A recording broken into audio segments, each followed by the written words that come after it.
అందరికీ నమస్కారం. తెలంగాణలో బీజేపీ, జనసేన పొత్తుల చుట్టూ చాలా కాలంగా నడుస్తున్న ప్రచారానికి ఇటీవల తెలంగాణ బీజేపీ అధ్యక్షుడు ఎన్ రామచంద్రరావు గారు చెక్ పెట్టేశారు.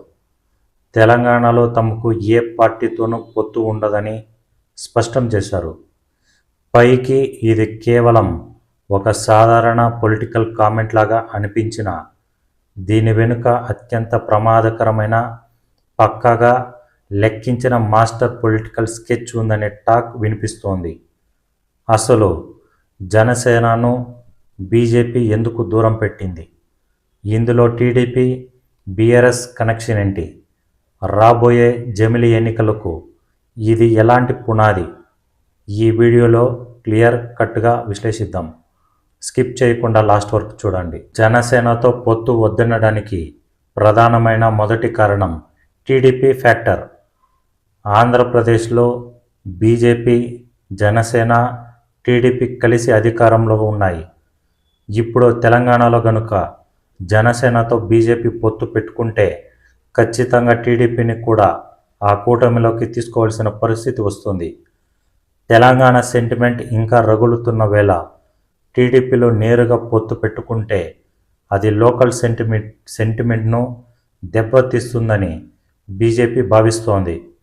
అందుకే జనసేనను ఒంటరిగా తీసుకెళ్లడం కన్నా దూరం పెట్టడమే సేఫ్ అని బీజేపీ లెక్కేస్తోంది. రెండో కారణం ప్రాక్టికల్ పొలిటికల్ క్యాలిక్యులేషన్స్.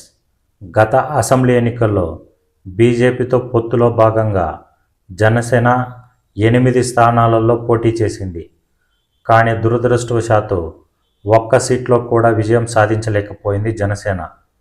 ఇప్పుడు మళ్ళీ పొత్తు పెట్టుకొని ఎన్నికల్లో ఘోరంగా ఓడిపోతే బీజేపీ క్యాడర్ మానసికంగా దెబ్బతింటుంది. సీట్లు కేటాయించడం తప్ప పొత్తు వల్ల బీజేపీకి పెద్దగా కలిసొచ్చే మైలేజ్ ఏమీ లేదని బీజేపీ అధిష్టానం నిర్ధారణకు వచ్చేసింది. ఇక్కడే అసలైన ట్విస్ట్ ఉంది. ఇప్పుడు ఈ స్థానిక జీహెచ్ఎంసీ ఎన్నికల కోసం పొత్తులు పెట్టుకొని అనవసరంగా రగడ తెచ్చుకోవడం కంటే ఈ రోజున పక్కన పెట్టి రేపటి కోసం వేచి చూడడం బీజేపీ వ్యూహం.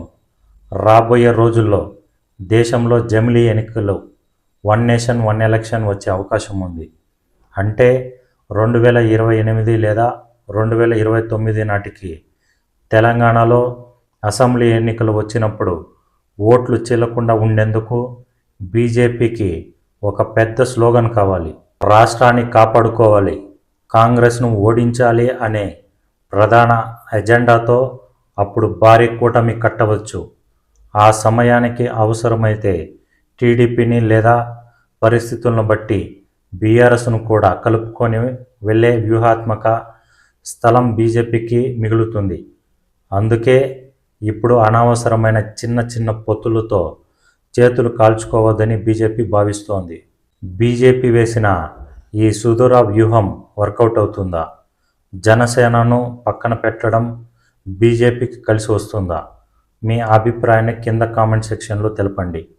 ఈ లోతైన పొలిటికల్ అనాలిసిస్ నచ్చితే వీడియోని లైక్ చేయండి, అందరికీ షేర్ చేయండి.